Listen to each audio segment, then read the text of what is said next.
વિદ્યાર્થી મિત્રો, મારી યુટ્યુબ ચેનલમાં તમારું હાર્દિક સ્વાગત છે। આજે આપણે ટીવાય બીકોમની અંદર નવું પ્રકરણ શરૂ કરીએ છીએ।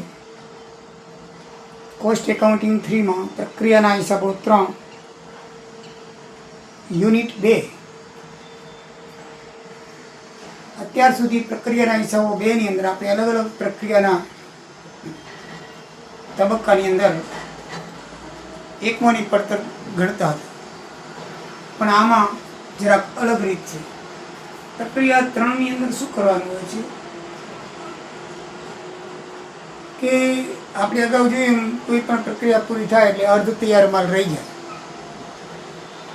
છેવટમાં પૂરેપૂરું ન થાય। એક પ્રક્રિયા 1માં પછી પ્રક્રિયા 2માં લઈ જવો, પ્રક્રિયા 2માંથી પાછું પ્રક્રિયા 3માં લઈ જવું પડે। ત્રણેય તબક્કા હોય તો ત્રણેય પૂરો થાય, પછી 2 તબક્કા હોય તો 2 પૂરો થાય, પણ આમાં એમ કરવાનું હોતું નથી। આ પદ્ધતિની અંદર અર્ધ તૈયાર માલ જો હોય તો અર્ધ તૈયાર માલને પૂર્ણ કરવા માટે કેટલી પ્રક્રિયા કરવી પડે એ પ્રમાણે તૈયાર એકમ ગણી લેવામાં આવે છે કાલ્પનિક। દાખલા તરીકે આપણે જોઈએ તો સૌથી પહેલાં જે ઉદ્યોગોમાં પ્રક્રિયા પડતર પદ્ધતિનો ઉપયોગ થાય છે તેમાં મહિનાના અંતે અર્ધ તૈયાર માલનો સ્ટોક રહેતો જ હોય છે।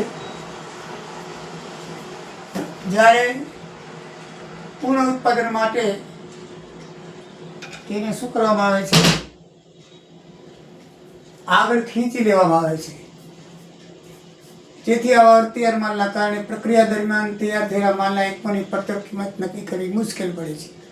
એ અર્ધ તૈયાર માલને પણ શું કરવો પડે, ભેગો લઈ લેવો પડે, અને વચ્ચે બીજા એકમો દાખલ કર્યા હોય એટલે અગાઉના પણ હોય એમાં અડધા પાછા તૈયાર થયેલા હોય અને વચ્ચે દાખલ કરીને પૂરા થઈ ગયા હોય, એટલે પડતર કેટલી છે એ બરાબર નક્કી થાય નહીં, થોડીક મુશ્કેલી પડે। આ મુશ્કેલી નિવારવા માટે આ પ્રક્રિયાના હિસાબો 3ની અંદર તૈયાર માલના એકમોને પડતરના તત્વ તૈયાર એકમો ફેરવવામાં આવે છે। તત્વ તૈયાર એકમોમાં ફેરવવામાં આવે છે। કેવી રીતે ફેરવવામાં આવે છે તમને જણાવું। એટલે આ એકમોને સમાન એકમો ઇક્વિવેલન્ટ યુનિટ કહેવામાં આવે છે। કેવી રીતે ફેરવાય છે, દાખલા તરીકે અર્ધ તૈયાર માલના 1000 એકમ હોય અને એમાં મજૂરી અને પરોક્ષ ખર્ચની દ્રષ્ટિએ 50% ખર્ચ થઈ ગયો હોય તો એમને 500 એકમ ગણાય, કારણ કે 50% તૈયાર થઈ ગયો છે। તો હવે કેટલા ટકા તૈયાર કરવાનું કહેવાય, 50%। તો 1000ના બદલે 500 એકમો અડધા એકમો ગણાશે, એટલે ફૂલ એકમો થઈ જાય। સમજણ પડી? 500 એકમો 1000 એકમો અડધા તૈયાર હતા, 50%ની પ્રક્રિયા થયેલી છે, તો હજી પ્રક્રિયા 50% કરવા માટે એના ઉપર કરીએ તો કાલ્પનિક રીતે ધારી લો કે ભાઈ એ 50% 1000 છે તો બીજા 50% કરીએ તો એને એ 500 એકમો ગણવાના। પૂરા એકમો કેટલા ગણવાના, 500।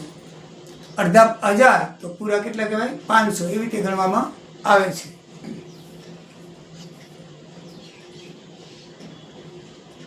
એટલે ઇંગ્લેન્ડની CIMA આપેલી વ્યાખ્યા મુજબ સમાન એકમો એ પૂર્ણ થયેલા એકમોના કાલ્પનિક જથ્થો છે। આપણે જોયું ને જે 50% એકમો 1000 હોય તો 50% ખર્ચ થયો હોય તો બાકીના 50% બાકી, એટલે 500 એકમોને પૂરા ગણાય। એ 500 એકમોને સમાન એકમ કહેવાય, ઇક્વિવેલન્ટ યુનિટ કહેવાય। તમને પૂછાય કે સમાન એકમો કોની કહેવાય, તો તમારે લખવું પડે કે મજૂરી અને પરોક્ષ ખર્ચની દ્રષ્ટિએ માનો કે 50% ખર્ચ થયેલો 1000 એકમો છે તો એમાં 500 એકમો સમાન એકમ તરીકે ગણવામાં આવશે, કારણ કે એકમને પૂર્ણ કરવા માટે બાકીની 50% પ્રક્રિયા કરવાની હોય છે, જેથી પૂર્ણ એકમ તરીકે 500 એકમ ગણવામાં આવે છે। આ પૂર્ણ એકમોને શું કહેવામાં આવે છે, ઇક્વિવેલન્ટ યુનિટ, એટલે કે સમાન એકમ કહેવામાં આવે છે। તો 150 એકમો 50% પૂર્ણ કામ હોય તો 75 જેટલા સમાન એકમ ગણાય, એમ આ સંસ્થાએ કહેલું છે કે કાલ્પનિક જથ્થો જે ઉત્પાદનમાં હોય તેના અધૂરા ભૌતિક એકમોના ખરેખર જથ્થાની અવેજીમાં ગણવામાં આવે છે। એટલે કે જેટલો તૈયાર એકમો માલ થયો હોય દાખલા તરીકે આપણી કને 1000 તૈયાર માલ છે કમ્પ્લીટલી, અને બીજા 200 એકમો અર્ધતૈયાર માલના છે. હવે તમારે 2 એકમોની ગણતરી કરી કે ફૂલ એકમમાં ગણતરી કરો તો 1000 તો તૈયાર છે જ, ઓલા 200 છે એ 50% થયેલા છે, તો આપણે એને 100 માનવાના. ફૂલ એકમ શું માનવાના? 100. અર્ધતૈયાર છે એટલે 50%, તો ફૂલ એકમ શું માનવાના? એને 100 માનવાના. 200 એકમ છે એટલે ફૂલ એકમ 100 અને 1000 એટલે 1100 ફૂલ એકમ કહેવાય. 1100 પૂર્ણ એકમ કહેવાય. એવી રીતે આમાં દાખલા ગણવાના છે. હવે બીજું આગળ જોઈએ તો વર્ષની શરૂઆતમાં અને આખરમાં કેવી રીતે ગણાવી જોઈએ. મિત્રો, શરૂઆતમાં સ્ટોકમાં પણ અર્ધ તૈયાર માલ હોય અને આખરના સ્ટોકમાં પણ અર્ધ તૈયાર માલ હોય, તો એની ગણતરી કેવી રીતે કરવી? તો જો વર્ષની શરૂઆતમાં 800 એકમો ધારો કે અર્ધ તૈયાર માલ છે અને 40% કામ થયેલું છે. કેટલા ટકા? 40%. તો એમાં તૈયાર કામ કેટલું કહેવાય? 320 એકમ કહેવાય. તૈયાર કામ કેટલા કહેવાય? 320 એકમ કહેવાય, 40%. પણ માનો કે આખર સ્ટોકમાં તેનું 60% કામ પૂર્ણ થઈ ગયું હોય, તો 60% હોય તો 800 ગુણ્યા 60/100, 800 ના 60%, 400 એકમો આખાના સ્ટોકમાં સમાન એકમ ગણાશે. કેટલા ગણાશે? 800 એકમ. તો 480 એકમો આખરના સ્ટોકમાં સમાન એકમો ગણાશે. હવે આપણે એ બાબત જોઈએ તો શરૂઆતના સ્ટોકમાં ગણવા હોય તો એમાં 40% કામ પૂરું થયેલું છે, એટલે એનો અર્થ એ પણ થાય કે 60% કામ બાકી છે. એ કામ બાકી છે માટે આખરના તબક્કામાં પૂરું થઈ ગયેલું હોય, તો શરૂઆતના જે 40% જે કામ છે, જે એકમો ઉપર થયેલું છે, તેને પૂર્ણ થતાં હજી 60% કામ બાકી લાગશે. તો 100% કામ આપણે જો તૈયાર માનવાનું હોય તો 480 એકમો તરીકે ગણાય.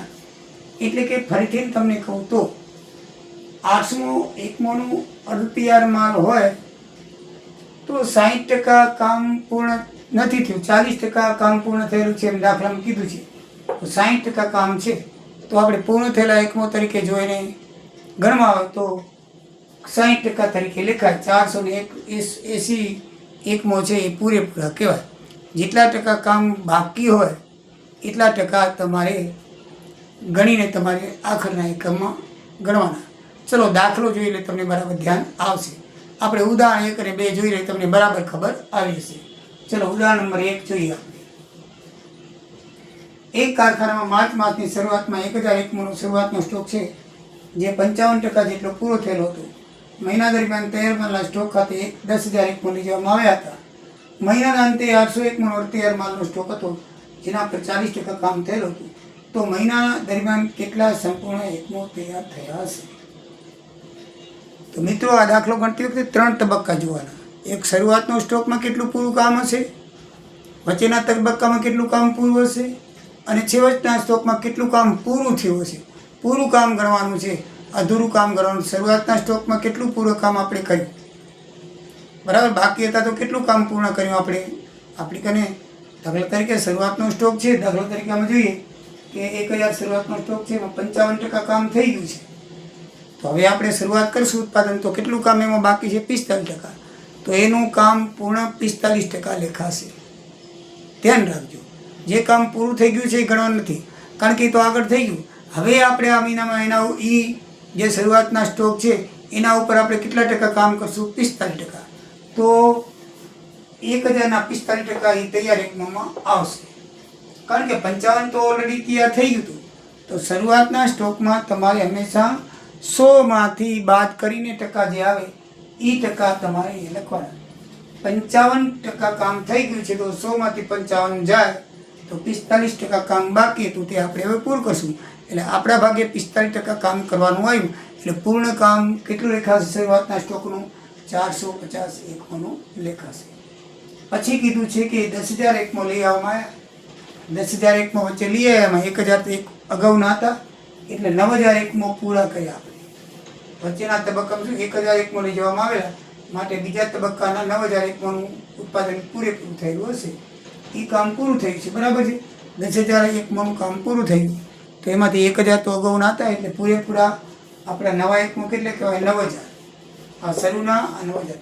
હવે છેલ્લે 800નો સ્ટોક વધ્યો, એના ઉપર કેટલું કામ થયેલું છે મિત્રો? 40%. તો જેટલું કામ પૂરું થયેલું છે એ જ લેખવાનું છે, અધૂરું કામ લેખવાનું નથી. તો આમાં 100માંથી બાદ નહીં થાય, તો 800ના 40% એટલે 320 એકમો લેખાશે. એટલે ટોટલ એકમો કેટલા લેખાશે તૈયાર થયેલા? 9,770. આ રીતે તૈયાર થયેલા એકમો કાઢવાના આવશે. મિત્રો ફરીથી કહી દઉં કે શરૂઆતના સ્ટોકની અંદર આપણે એકમને પૂર્ણ કરવા માટે કેટલું કામ કરવું પડ્યું એ જ કામ લખવાનું છે.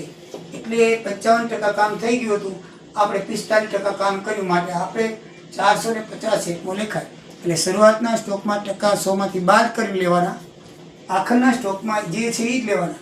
કારણ કે આખરના સ્ટોકમાં આપણે કેટલું કામ લખ્યું? જો 40% કામ થયું છે, બસ. તો હવે તો બીજા તબક્કામાં થશે, આગળના લઈ જાય. આપણે કામ આ મહિને કેટલું થયું જોવાનું. 40% કામ થયું એટલે એ તો 800ના 40% આપણે લખવાના. અને વચ્ચેના તબક્કામાં તો પૂરેપૂરું કામ થઈ ગયેલું હોય. જેટલા એકમો લઈ આવ્યા હોય ને વચ્ચેના તબક્કામાં, એ શરૂઆતના સ્ટોક બાદ કરીને હંમેશા અહીંયા લખવાના.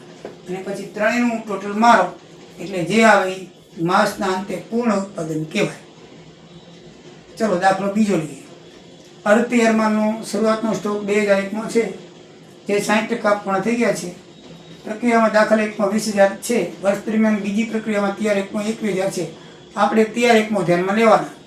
આખર માલનો સ્ટોક 1,000 એકમો 40% સુધી કામ પૂર્ણ છે, તો તૈયાર એકમોની ગણતરી કરો.